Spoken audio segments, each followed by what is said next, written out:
adúpẹ́ pé a dá ọjọ́ pé adúpẹ́ pé a dá ìgbà kò kì í ṣe mímọ̀ ṣe wa bí kì í ṣe pẹ̀lú ìfẹ́ olùgbàlà ọba arínúròde olùmọ̀ràn ọkàn kábíyín ò sí elédùnmarè bàbá àdúpẹ́.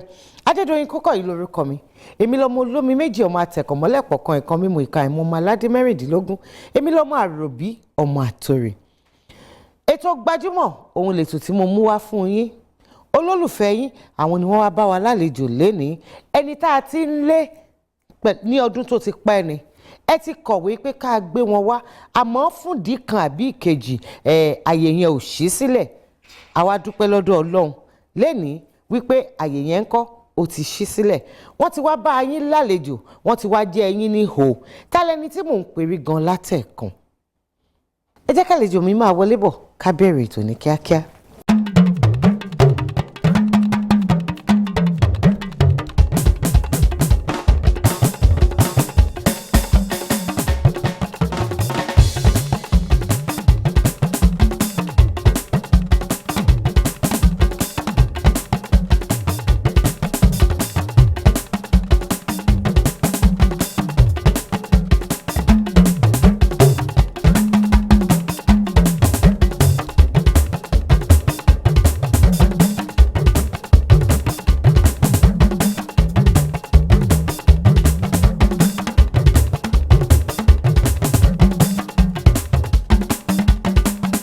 Ojo yìí ń bọ̀ ẹ wá kan fìdílé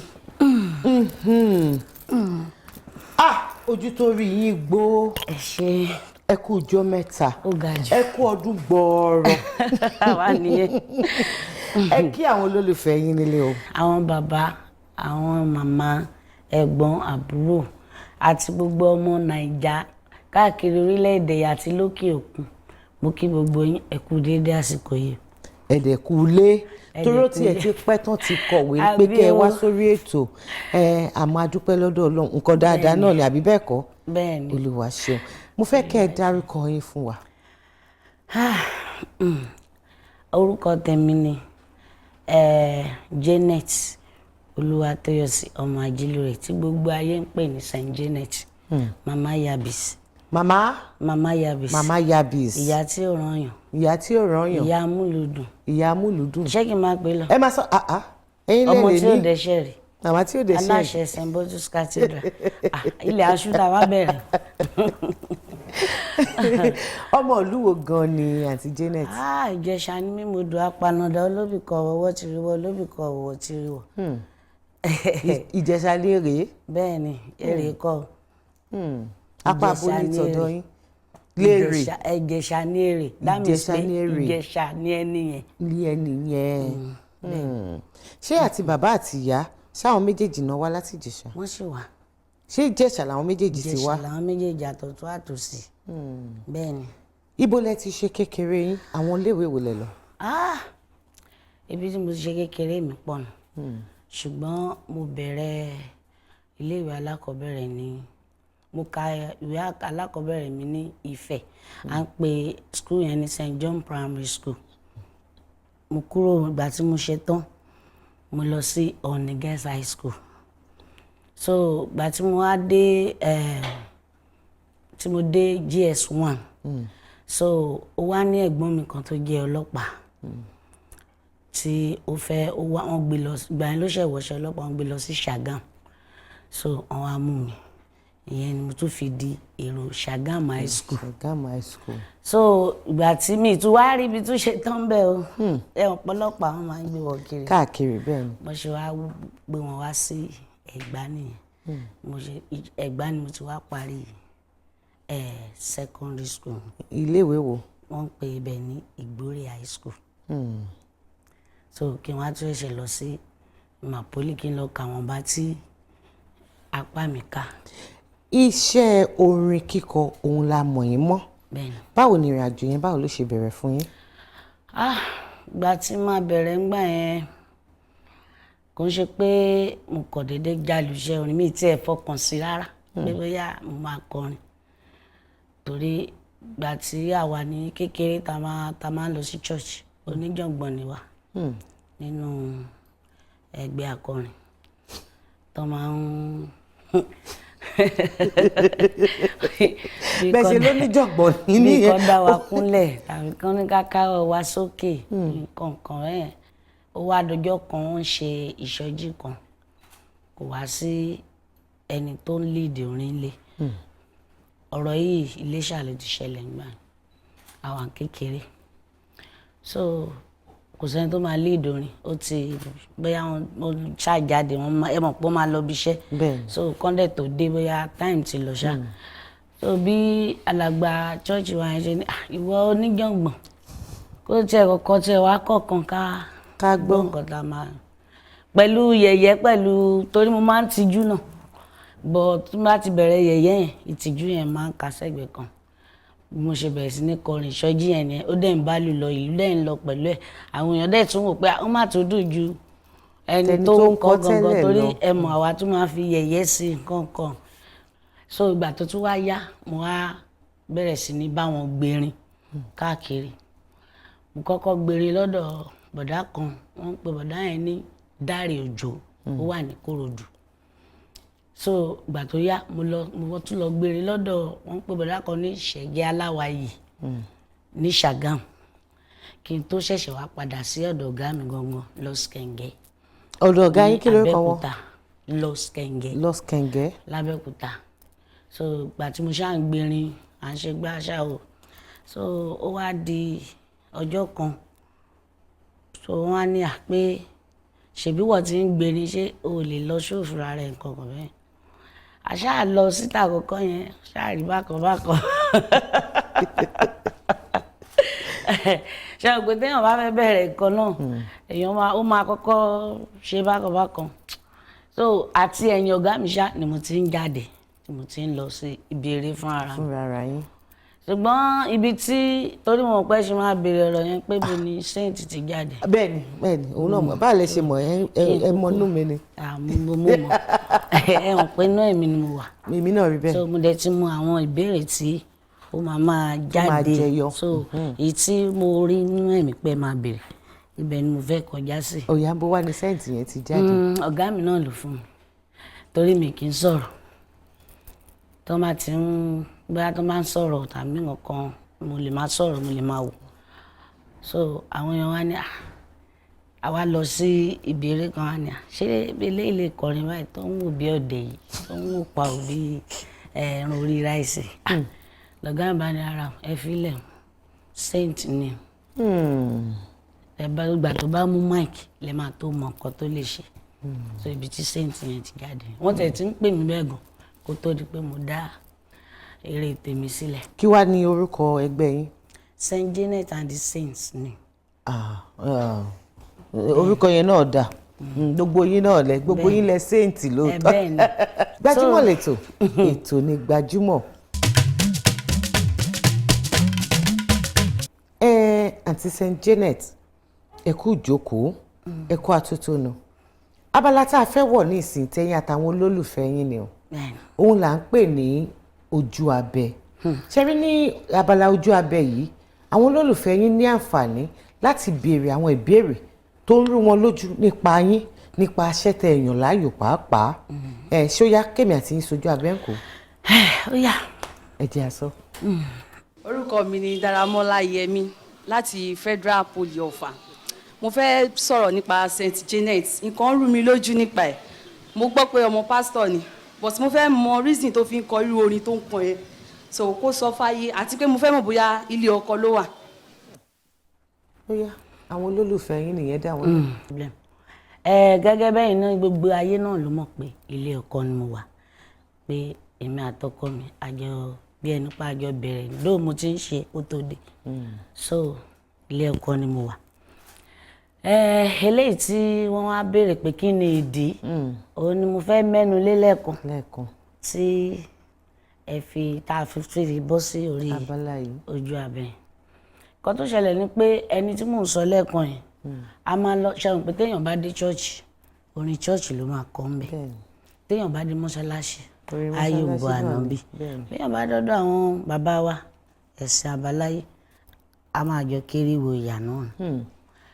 Ṣùgbọ́n nígbà tí mo wá lọ sí ibẹ̀ lọ ṣeré fún wọn ní wọ́n pe hòtẹ́ẹ̀lì ṣá níbẹ̀ resort kí n sọ pé resort so ìgbà tí mo wá ń ṣeré lọ ẹ mọ̀ àwọn orin kan wà tí èèyàn máa fi ń jí àwọn bàbá yẹn tí èèyàn máa fi máa ṣe fàájì ara èèyàn pé àṣà ní para wa so tí má ti dé ibi orin yẹn a máa ń record so tí bá ti wá débẹ̀ máa ní kó má record bẹ̀ yẹn pé kó jẹ́ ká máa ṣeré lọ so ẹni tí mò ń sọ yìí èèyàn ńlá ni ó wá rí i pé a pause tó bá irọ́ ẹ má pause kọ́tẹ́ nǹkan yẹn gọ́ngọ́ngọ́ ló ń fẹ́ pé ká record ẹ̀ bá a ṣe kọ́ yẹn a gbọ́dọ̀ edit ẹ̀ ká ṣàbá wọn bá a ṣe record ní ọjọ́ yẹn ni tó gba tí wọ́n á sọ fún wọn pé excuse torí ọ̀gá ni máa ń pè wọ́n ọ̀gá ẹ̀sà pé mi kì í record bẹ́ẹ̀ ó ní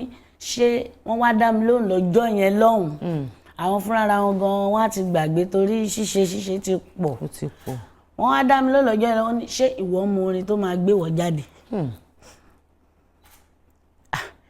ṣó o mọ orin tó máa gbé ẹ jáde ni àìmọye àwọn tó ń kọrin nígboro tó jẹ́ pé kìíní tó jẹ́ pé nǹkan kékeré báyìí tó bá ti fi mọ̀ọ̀yàn wọ́n ti fi mọ̀ọ̀yàn nìyẹn èèyàn ló dẹ́kun láti máa prove ara ẹ̀ pé mo lè ṣe eléyìí náà mo lè ṣe tán náà eléyìí ní kọ̀ọ̀kan ni mo lè ṣe so ìdí nǹkan tó mú orin yẹn tó mú jáde dè nínú yẹn tó fi di pé tá a bá ti ń kọ ẹ mọ̀ kì í ṣe pé akọrin kí èṣù ń bẹ̀ àfi orin a fi ṣe ìdárayá fúnra wa ni tẹ́pẹ́ tó bá ń ronú nǹkan tó bá gbọ́rú nǹkan bẹ́ẹ̀ á rẹ́rìn ṣáá ni kò sí bó ṣe fẹ́ ṣe so nǹkan tó fà á nìyẹn o. ẹ jẹ́ àtúpadà sójú abẹ́. orúkọ tèmi ni Afọlábí Regina Mayowa mo ń sọ̀rọ̀ láti Osun State University Ìkirè campus mo fẹ́ sọ̀rọ̀ nípa Saint Janet I love everything about her gbogbo nǹkan tí wọ́n ṣe everything mo like everything kọ́ má gbọ́ nǹkan tí anybody bá ń sọ she should just keep the good work on like going on she should just keep everything up I love it I love everything about her I love listening to her songs and all so kọ́ ṣáà keep it up kọ́ má stop o kọ́ má títorí pé okay o àwọn kan sọ bad things about her kọ́ má kẹ́ ń pa yẹn kọ́ ṣáà keep it up in as far as don't derive joy and happiness from it. olóyìnbó làwọn èèyàn wọ́n ń gbóríyìn fún yín ni. ẹ ṣé o kò ní bàjẹ́ o ìwé yín tẹ̀ ń kà náà ẹ ní kú sọ́nà bí èéfín ẹ yọrí ẹ̀ lágbára Ọlọ́run ẹ ṣé mo dúpẹ́ mo appreciate gẹ́gẹ́ bí ọ̀rọ̀ ẹ̀yin olóyìnbó náà. gbogbo ẹ̀yin olólùfẹ́ àǹtí Saint Janet bẹ́ẹ̀ báyìí ní ìbéèrè míì tẹ́ fẹ́ bí wọ́n àǹfààní yẹn ti ṣí sílẹ̀ fún yín báyìí o ṣe rí nọ́mbà àti àdírẹ́sì tó hàn ní ojú amóhùnmáwòrán yín lọ́wọ́lọ́wọ́ ó ní kẹ́ máa fi àwọn ìbéèrè yìí kẹ́ máa fi ránṣẹ́ sí mo dẹ̀ ní ìdánilójú pé nígbà míì tá a bá tún pé àǹtí Janet wá wọ́n á dá yín lóhùn gbogbo àwọn ìbéèrè yìí Gbajúmọ̀ lẹ́tọ̀ ètò ní Gbajúmọ̀. Adéwálé Abdulrasaq lórúkọ mi ń jẹ́ tí wọ́n mọ̀ sí Sòkòtì alágbẹ̀dẹ ọ̀run gbogbo ẹ̀yin aráalé Gbajúmọ̀ lẹ́tọ̀ ètò ní Gbajúmọ̀ pẹ̀lú Dòyin Kúkọ̀yí. Auntie Janet abala tá a fẹ́ wọ̀ yìí òun là ń pè ní abala ṣó o láyà ṣé ó yẹ kí n tiẹ̀ bí yín pé ṣé ẹ láyà. tó bá tẹ̀ jẹ́ pé mi tiẹ̀ láyà tẹ́lẹ̀ tí n bá ti rí yín wájú àyà mi ti kì í sí. tàtẹ̀ tí rọ́lọ́wọ́n ni àbí bẹ́ẹ̀ kọ́ ẹ wo ṣùkú tó wà níwájú yín yìí ìbéèrè 10 ọ̀tọ̀ọ̀tọ̀ ló wà ń bẹ̀ ẹ máa mú 3 tí mo máa bí yín fúnra ara yín òun ni kẹ́ fọwọ́ ara yín èmi kọ́ ni màá ràn yín lọ́wọ́ ó yá ẹ mú ìbéèrè 3 tí yín. kí Olúwa kí ó ràn mí lọ́wọ́. àmín. ẹ ṣe mí jẹ́jẹ́ o ṣe nǹkan kó sì máa mi ń bì kò lè sí dáàdì mi ń bì. kí n tèmi nǹkan tẹ bá mú ni máa bí yín ó ti yá. orúkọ orí ọ̀fẹ́ tí mò ń jẹ látijọ́ iná ni mo fi ń mu kọ́lọ́hún ṣàánú mi kó má jẹ́ kí eléyìí lé o kí mò ń lọ báyìí o mo mi lọ nínú agbára rẹ Jésù mo mi lọ nínú agbára rẹ àní mo mi lọ nínú agbára rẹ Jésù tí má má dálẹ̀ hàn kó lè. ká má dálẹ̀ ẹ̀yà má dálẹ̀ bí o ṣé pé tẹ bá dálẹ̀ agbára mi ò ní ká. kò ní ká. ó ti dá ẹ jẹ́ àdálẹ̀ bẹ́ẹ̀. ìbéèrè 9 tó jẹ́ àkọ́kọ́ tí wọ́n bá ní ẹnìkan tẹ kúdẹ̀fù mẹ́rẹ̀ kí ni ìtumọ̀ ẹ̀? ó gọ̀ nìyẹn. Akànlò èdè ni. wọ́n ló gọ̀. kì í ṣe gígọ̀. ẹ gbìyànjú fúnra yín. kùtẹ̀kùdẹ̀ fùmẹ́rẹ̀ ó gọ̀ ni mo mọ̀ sí. kì í ṣe ẹni tó gọ̀, wọ́n á ní aláìmoore ẹ̀dá. bẹ́ẹ̀ ni àwọn gbọ́ rí àbí? mo gbọ́ rí. aláìmoore máa wo ẹ̀dá fíìmù Yorùbá. ẹ máa ń wò dáadáa. bí wọ́n bá ní ènìyàn jẹ odò erin ó jẹ èrìgì ẹfọ̀n, kí ni wọ́n ń sọ pé ó ṣẹlẹ̀? ó ṣe kí ni? tí wọ́n bá ní ènìyàn jẹ odò erin ojú erin ó jẹ èrìgì ẹfọ̀n, kí ni wọ́n sọ pé ó ṣẹlẹ̀? sádà bóyá ẹni yẹn jẹ́. tí wọ́n bá ní èèyàn jẹ odò erin ó jẹ èrìgì ẹfọ̀n, pẹ̀lú bí ẹfọ̀n ṣe tó kán léèyàn jẹ, kí ni wọ́n sọ? alágbára lẹ́nu yẹn máa jẹ́. àbí ọlọ́dẹ gbójú ọdẹ. ó gbójú ọdẹ nínú igbó irúnmọlẹ̀. onítọ̀hún jẹ àjẹjù, oníjẹkújẹ wọ̀bìlíkíwọ̀bìà. bẹ́ẹ̀ ni àwọn ni wọ́n ń bá wí. ìbéèrè ìkẹrin tó jẹ́ ìkẹta. mi gbọ́dọ̀ má gbà ilé yìí. ẹ láti ti gbà yìí. mi gbọ́dọ̀ má gbà bí òòrùn bá ràn. support mi náà ilé ni ò jẹ́ kí n gbà. bí òòrùn bá ràn tí òjò rọ̀ lásìkò kan náà, irú ìṣẹ̀lẹ̀ wo ni Yorùbá gbàgbọ́ pé ó ń ṣẹlẹ̀ nígbà náà? kó má tẹ̀ wá sí ìbéèrè tó ti ẹ̀rọ tẹ́lẹ̀ béèrè lọ́wọ́ èmi náà mo tẹ̀ mú fúnra mi. ẹ̀yin lẹ mú. ẹ̀yin lẹ dẹ̀ fojú sí mi lọ. ẹ má bínú. tí mo fi mú àwọn question tó le tó ẹ má bínú ẹ má bínú. tójò bá ń rọ̀ tí òòrùn ràn ní àsìkò kan náà, kí ni àwọn Yorùbá máa ń sẹ́ pé ó ń ṣẹlẹ̀? wọ́n máa ń ní pé kinní kan ṣẹlẹ̀ nínú igbó. nǹkan tẹ́ ẹ mọ̀ ni bóòrùn bá ràn tójò ń rọ̀ wọ́n á ní nǹkan kan ṣẹlẹ̀ nínú igbó. wọ́n á ní ẹranko kan ń ṣe kinní kan nínú igbó. bóyá erin.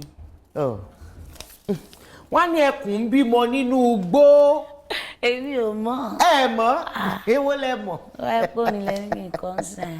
tó bá jó orin ni mo ní kẹ́kọ̀ọ́ ẹ ó yẹ ẹ̀kọ́ rẹ̀. orin wo ni pé lẹ́yìn tí mi gbà bẹ́ẹ̀. ìyẹn gan ni mo máa fi fún yín lẹ́bùn o ẹ kọrin fún ìṣẹ́jú kan.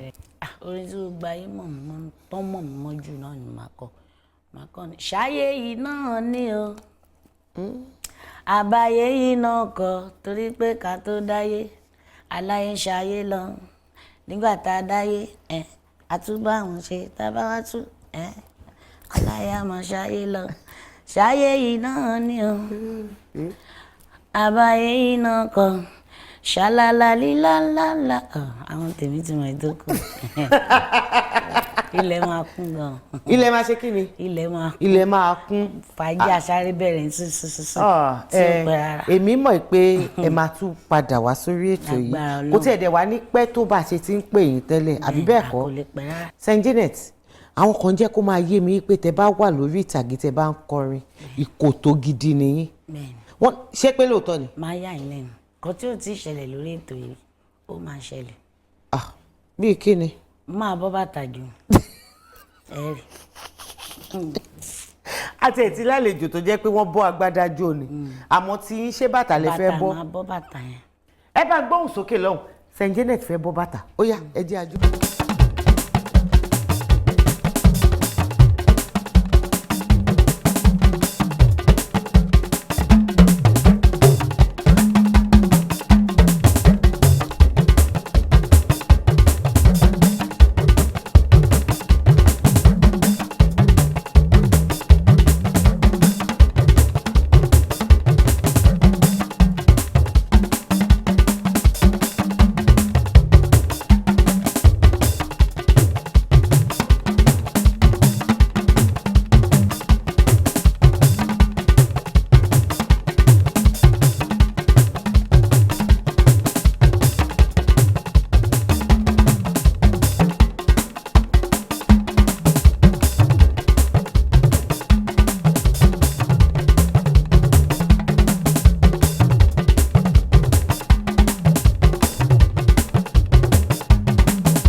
bọ́ ẹ jẹ́ jókòó. mo rò pé kó máa lọ bẹ́ẹ̀. kó máa lọ bẹ́ẹ̀. a dúpẹ́ lọ́dọ̀ Ọlọ́run ló ga jù. ẹ múra mi wá ní lóòótọ́. mo tún mọ tó jẹ́ ìjó tó yẹn. ẹ jẹ́ mọ́. ṣùgbọ́n wọn pẹ́ sì máa béèrè bẹ́ẹ̀ ni. ẹ máa sọ̀rọ̀ yín lọ́mọ. ìtumọ̀ yẹn ni mo fẹ́ mọ̀. irọ́ àfi kẹ́ ẹ béèrè question tó kọ́ tẹ̀lé béèrè. gbọ́dọ̀ jù sí. a dúpẹ́ fún Ọlọ́run pé ó bá wa bẹ̀rẹ̀ ètò yìí. Ilé tiwa tó lọ báyìí láti ọ̀dọ̀ olóòtú àgbà ètò Gbajúmọ̀ wọ́n ní ká fún yín ní ẹ̀bùn yìí. Nínú ẹ̀bùn náà wá láti iléeṣẹ́ Nefcap Enterprises, àwọn náà wọ́n ní ká fún yín lẹ́bùn. Dúpẹ́ Cosmetics and Spa ní Alájà Ṣáínṣáín, àwọn náà wọ́n làwọn nífẹ̀ẹ́ sí yín wípé ká fún yín lẹ́bùn ní ìgbà tẹ́ bá wá sórí ètò. Ẹ dúpẹ́ lọ́wọ́ wọn papọ̀ kẹ́ wá fi orin kẹ́ fi kí àwọn olólùfẹ́ yín kẹ́ fi dágbére fún wọn. ẹ ṣé gan ni o gbogbo ẹ̀yin onígbọ̀wọ́ ètò yìí tẹ́ ẹ fún mi lẹ́bùn yìí tẹ́ ẹ fẹ́ bùkàǹkà ránṣẹ́ sí mi iléeṣẹ́ yín ò ní jóná kò ní bàjẹ́